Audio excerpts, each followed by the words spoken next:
నమస్తే అండి, మీ పేరు? నా పేరు సంసద్ నాగరాజ్ అండి. కూటమి ప్రభుత్వం వచ్చి 5 నెలలు అవుతుంది కదా, ఎలా ఉంది? బాగుంది. ఈ ప్రభుత్వం మాత్రం చాలా బాగుంది. వికలాంగులు న్యాయం చేశారు, వృద్ధులు న్యాయం చేశారు, అందరికీ బాగుంది. రెండోది ఏంటంటే వికలాంగుల పాపం తల్లిదండ్రికి ఇబ్బంది అయిపోయే స్టేజ్లో ఉన్నారు వాళ్ళు. ఏంటంటే మంచం మీద లేని వాళ్ళు కూడా వికలాంగులు తల్లిదండ్రులు భారం అనుకునేవారు. ఇప్పుడు ఆ వికలాంగులే తల్లిదండ్రికి సానుభూతిగా చూపిస్తారు. ఎందుకంటే 15 ఏళ్ళు వస్తున్నాయి. దానివల్ల ప్రతి వికలాంగులకి తల్లిదండ్రులకి అందరికీ బాగుంది. వృద్ధులు కూడా 3 ఏళ్ళు పెన్షన్ ఇచ్చేవాడు, 4 వేలు పెన్షన్ వస్తుంది.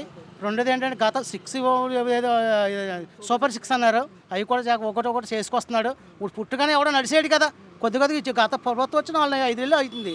ఒకటి చేసుకొస్తుంటారు. ఈ లోపల అది చేయలేదు, ఇది చేయలేదు. ఇటు చేసిన ఇప్పుడు చేయలేడు, ఎలా చేయలేడు, చేసిన వాడు కూడా చేయనిచ్చలేదు కదా. ఇది గత ప్రభుత్వంలో ఇవన్నీ కూడా ఎవరు చేయలేదు. ఇప్పుడు చేసేవాళ్ళకి ఏంటి అని చెప్తున్నాడంటే అది చేయలేదు, ఇది చేయలేదు అంటున్నాడు.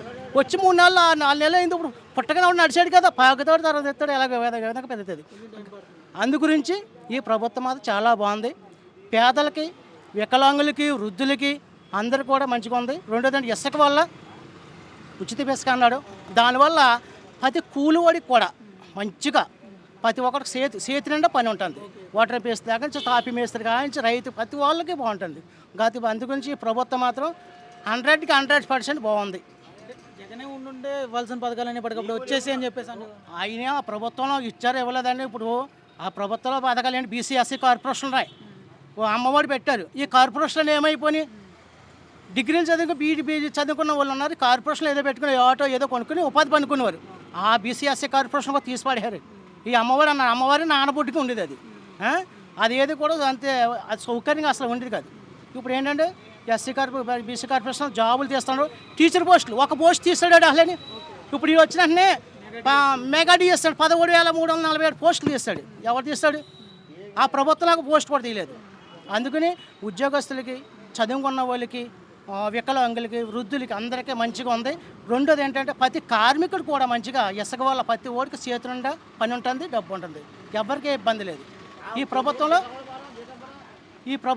100కి 100% కూడా కరెక్ట్ అని నేను చెప్తున్నాను. నా ఉద్దేశం అది. అంటే ప్రజలకు ఉపయోగకరంగా ఉన్న పథకాలు ఇంకా ఉన్నాయని అని చెప్పేసి ప్రజలకు అయితే చాలా మంచిగా ఉపయోగకరం ఉన్నది ఈ ప్రభుత్వం. అంటే గత ప్రభుత్వం ఎలా ఉండేది పరిపాలన కానీ? గత ప్రభుత్వం అంటే వాళ్ళకి చాలామంది కూడా వృద్ధులకి, వికలాంగులు కూడా పెన్షన్ తక్కువ ఉన్నది. 3 ఏళ్ళు పెన్షన్ ఇచ్చేవాడు. ఇప్పుడు ఈయన చేసిన 6 వేలు పెన్షన్ ఇస్తున్నాడు. ప్రతి వికలాంగులకి, వృద్ధులకి కూడా మంచిగా ఉన్నది. రెండోది ఏంటంటే ప్రతి కార్మికులు కూడా పని చేసుకొని చక్కగా చేసుకుంటున్నారు వాళ్ళు. ఈ ఇసుక వల్ల ఏంటి, దేనివల్ల అందరికీ కూడా మంచిగా చేతి నిండా పని ఉంటుంది. గత ప్రభుత్వం కానీ ఈ ప్రభుత్వం చాలా బాగుంది. అంటే గతంలో పని చేసుకున్నా చేసుకోకపోయినా జగన్ డబ్బులు వేసేవాడు నడిచేది. ఇప్పుడు డబ్బులు వేయట్లేదు, పనులు ఉండలేదు, బాధపడుతున్నారు ప్రజలు అని చెప్పేసి అన్నారు. గత ప్రభుత్వం డబ్బుల గురించి కాదు, మనిషి సోమరిపోతాను. అమ్మఒడి అని ఇప్పుడు అమ్మఒడి అంటున్నాడు. ఇప్పుడు ఈ అమ్మఒడి వచ్చినాకే ప్రతి వాళ్ళు ఇంగ్లీష్ మీడియం స్కూలు ఇంగ్లీష్ చేసి నేర్చుకున్నారండి. గత ప్రభుత్వంలో చదువుకున్న వాళ్ళు అందరూ ఉన్నారు. ఇతను వచ్చి అమ్మఒడి వేసేసి 4 పిల్లలు పంపించేయడం కాదు. అందరూ మేము చదువుకున్నామంటే మాకు అమ్మఒడికి ఏమీ లేవు. వెళ్ళి వాళ్ళు కష్టపడి చదువుకున్న వాళ్ళు వచ్చేవాళ్ళు. ఈ వచ్చిన 5 సంవత్సరాలు అమ్మఒడి వేసేసి చదువుకున్న వాళ్ళు ఎంతమంది ఉద్యోగులు వస్తూ అయిపోయారు, వృద్ధులు అయిపోయారు. అందు గురించి ఈ అమ్మఒడి వల్ల ఎవరికి ఏ ప్రయోజనం ఏమీ లేదు అసలు.